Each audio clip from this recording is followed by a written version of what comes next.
Hello and welcome back to Nerd News. Today we have a new ban list for the Yu-Gi-Oh! TCG, and we have Bleach Episode 7, which premiered yesterday. Let's get started. First up, we have the Mario Kart DLC Wave 3. It was announced yesterday morning. We have the Rock and the Moon Cup, and we have Poor London Loop from Mario Kart Tour. We have GBA Boo Lake from Mario Kart Super Circuit, the 3DS Rock Mountain from Mario Kart 7, and Wii's Maple Treeway from Mario Kart Wii. Big fan of Maple Treeway. That's the only one of these ones I really know, though. While I've played Super Circuit and some Mario Kart 7, I've never played Tour, and I don't remember a whole lot about the other two. So, really, for me, Maple Treeway is the big one here in the Rock Cup. And from the Moon Cup, we have Tour Berlin Byways from Mario Kart Tour. We have DS Peach Gardens from Mario Kart DS, Tour Merry Mountain from Mario Kart Tour, and 3DS Rainbow Road from Mario Kart 7. Again, I don't really know the Tour tracks. I didn't really play Mario Kart DS. I picked it up like a year ago for the first time, so I don't know anything about the Peach's Gardens, but Rainbow Road is always a fan favorite, so I assume that 3DS's Rainbow Road was probably pretty good. I don't remember hearing anything super bad. I know the Wii U Rainbow Road, or the original Mario Kart 8 Rainbow Road, wasn't fantastic, but I'm pretty sure Mario Kart 7's was fine. Overall, a pretty good DLC, with as much DLC as they're giving this game for some reason now. My expectations aren't super high. It looks fine. I'll probably play it eventually, but I don't know. I'm really liking Maple Treeway. That's about it, though. And next up, we have Bob Iger is back as the CEO of Disney, and Bob Chapek is out. Effective immediately. Chapek hasn't been doing a very good job running Disney. Their market cap has gone down like 40% or something. It was like 260 billion, and now it's like I don't even remember, like 140 something billion. He has not been doing a very good job. He's had a lot of problems, a lot of controversies. It's not going well. So they brought back Bob Iger. Regardless of how you feel of Disney, he did do a lot for the company itself. Not necessarily things I enjoy or agree with, but as far as Disney perspective and the shareholders' perspective, he did a lot of good things, like purchasing Pixar, purchasing Marvel, purchasing Lucasfilms. I believe he was the one who started or was involved with the Fox merger. A lot of things happened with Bob Iger. He was CEO for a very long time. I think 2005 to 2020 or something. So a lot happened with him, and his tenure did really well for the company. Again, regardless of how you feel about the mergers, I'm not a big fan of them, but he did them, and they made the company a lot of money. I guess this is good news for Disney. Disney has been having some problems lately. It's been on a bit of a downturn, mostly creatively, and Bob Iger's big on pushing creative development. At least from what we hear about his time at the company, he was a lot more receptive to more creative ideas and just different things.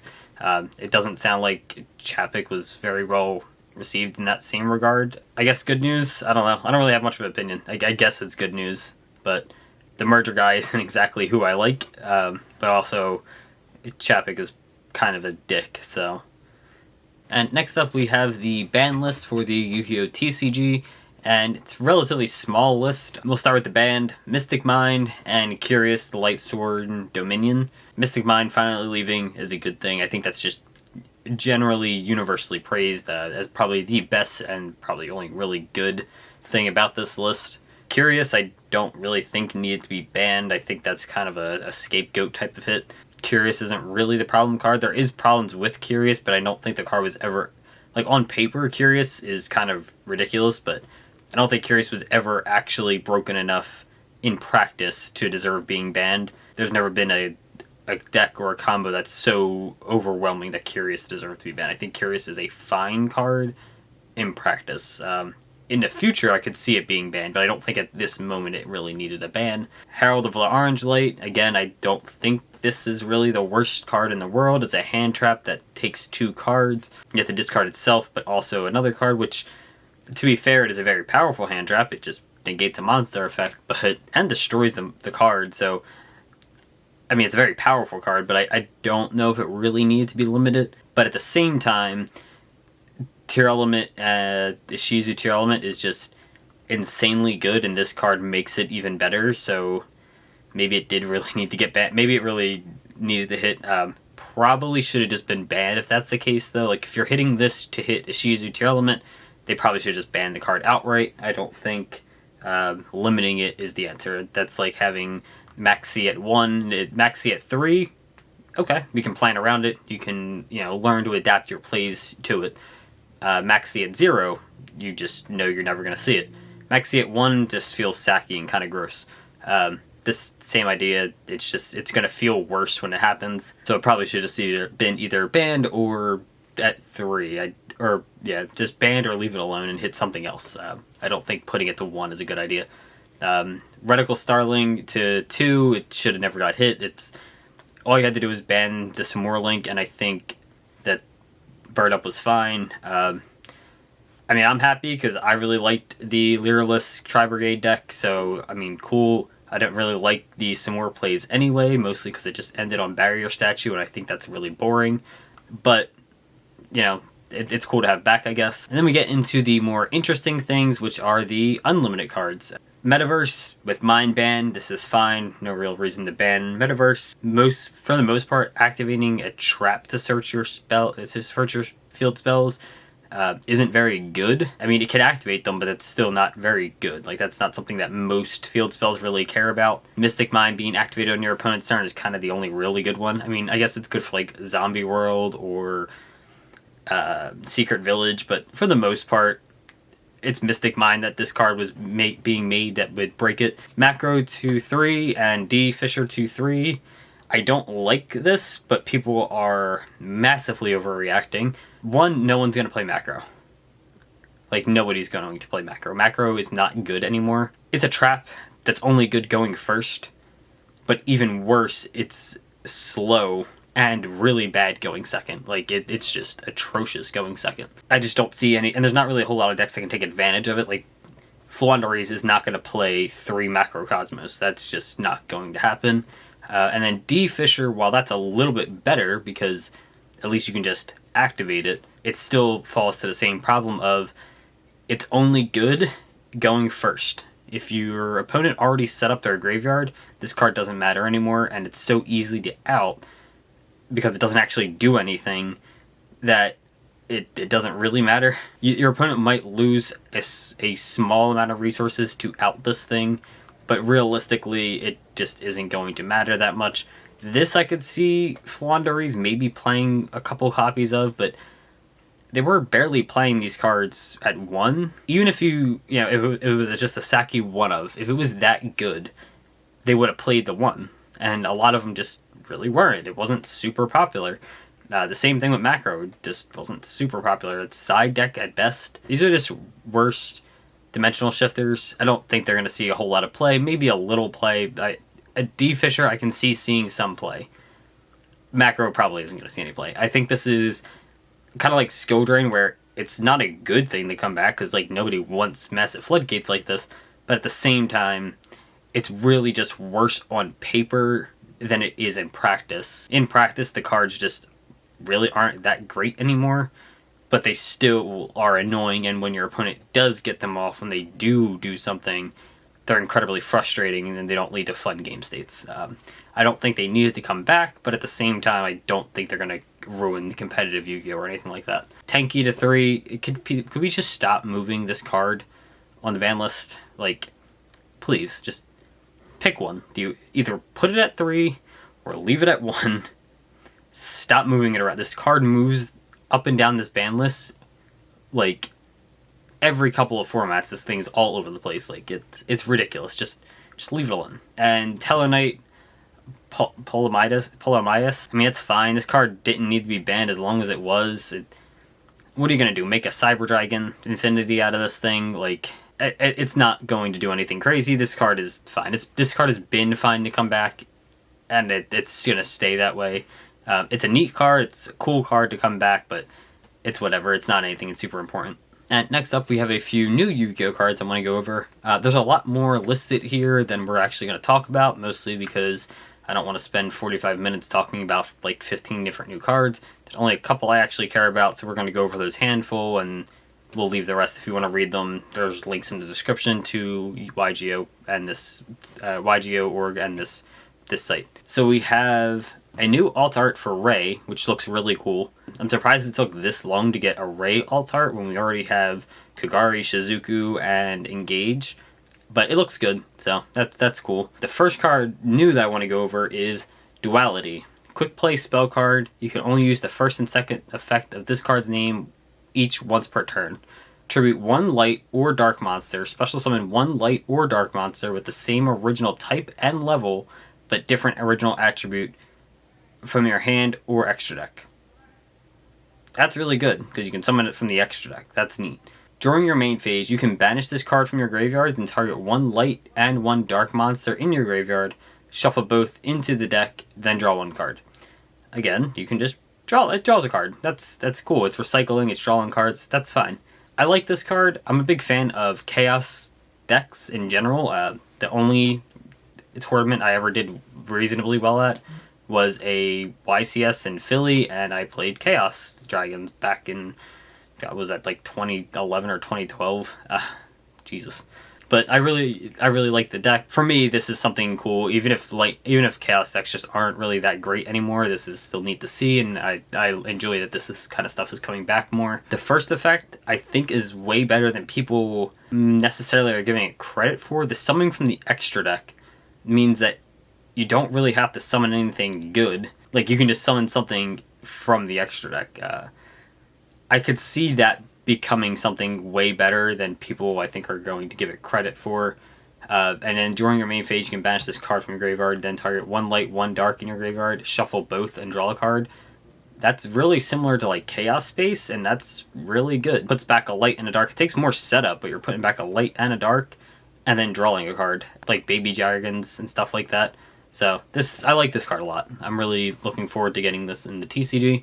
And next up, we have Shadow Light.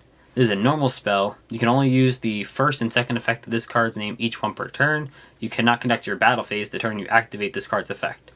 Target one dark monster you control, special summon one light monster with the same original type and level from your deck or extra deck.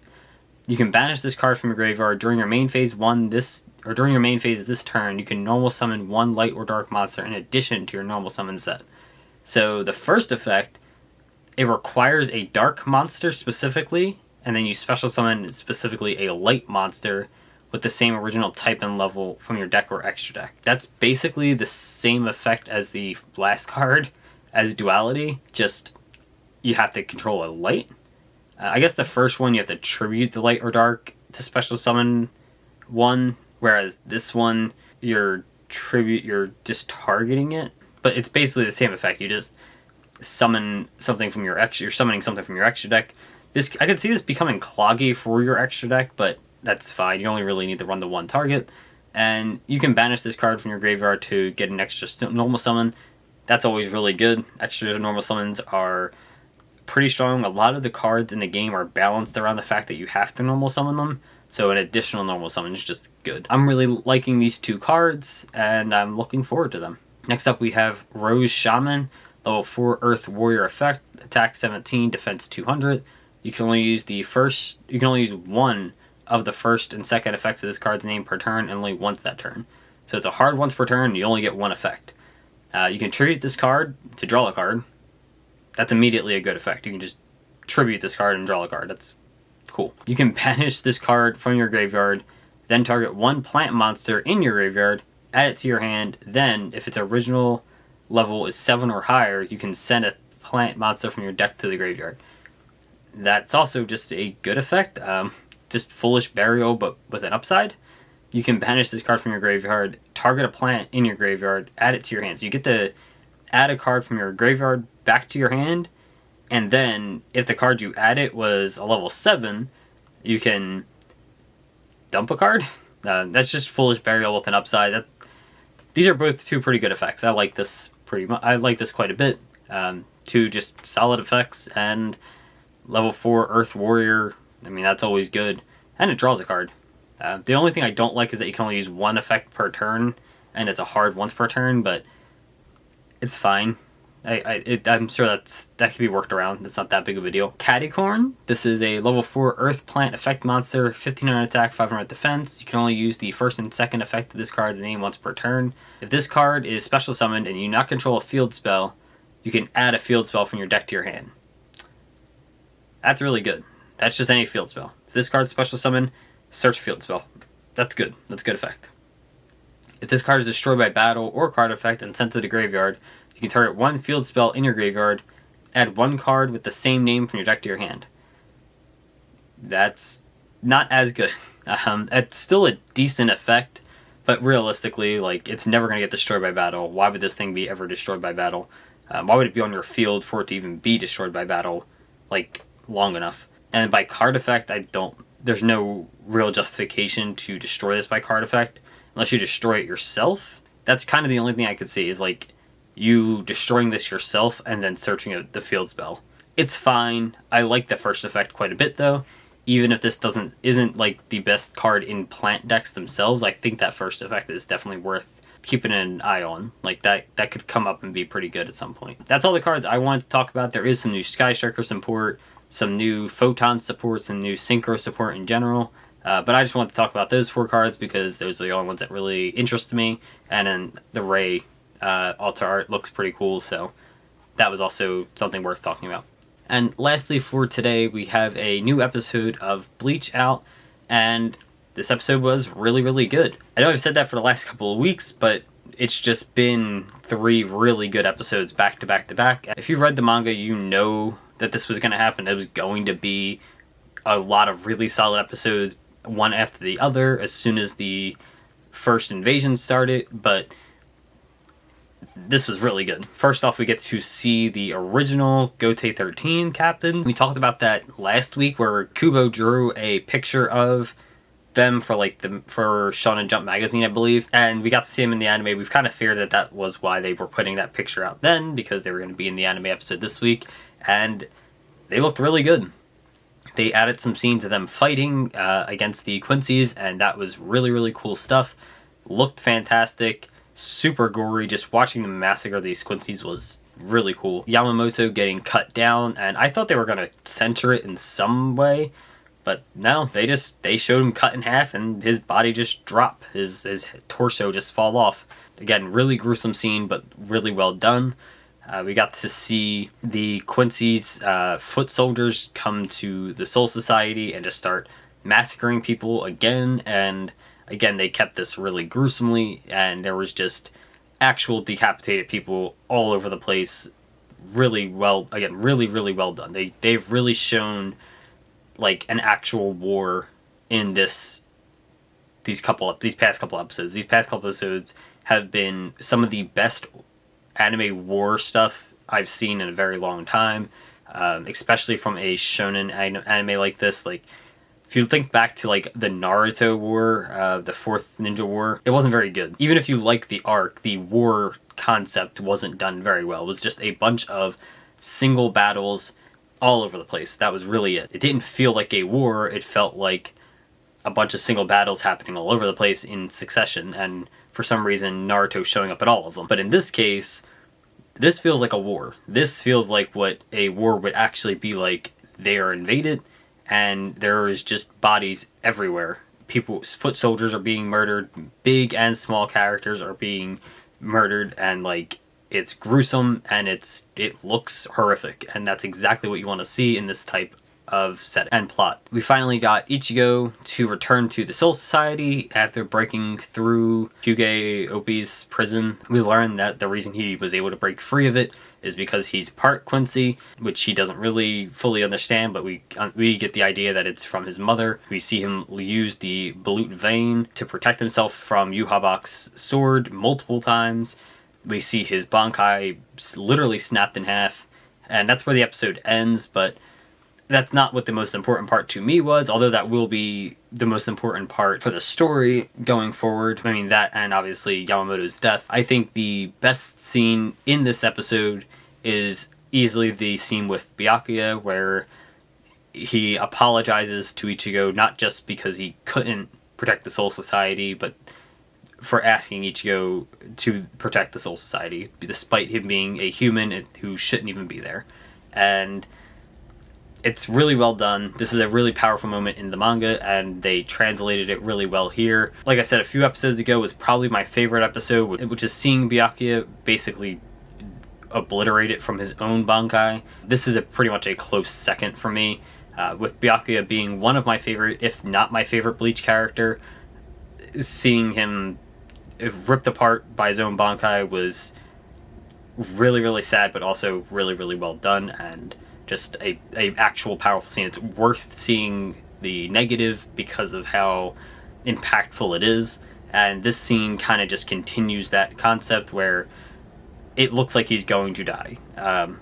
Everything looks bad for him, and he being one of the main-ish characters, like the B characters for the series, it looks really bad for him, and that's exactly what you want to see. I think it was well done. I think the image of Ichigo hearing that speech was one of the best drawn panels of the Thousand Year Blood War in the manga. That was one of Kubo's best work. It's one of the best drawings of Ichigo there is, and I think they did a fantastic job bringing that to life here, with the rain kind of turning to smoke from his Ratsu, and then him taking off to go fight Yhwach. Speaking of, the initial stages of the fight with Yhwach were really well done, and this was all just a fantastic episode.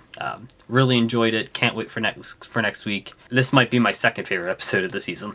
I don't think it's going to top episode 5. I don't think anything will ever top episode 5 for me, but this is really, really close to it. This is like a 9 out of 10. This is damn near perfect. And that's all the news for today. Thanks for watching. Don't forget to like, comment, and subscribe down below. Let me know what you think of the new YuGiOh Banlist. Are you happy Mystic Mind's banned? I don't know why you wouldn't be. Are you excited for Macro coming back to 3? I don't know why you would be. Do you think they should have hit issues with tier elements more? I think they should have. But let me know what you think. We'll be back tomorrow with more nerd news. Bye.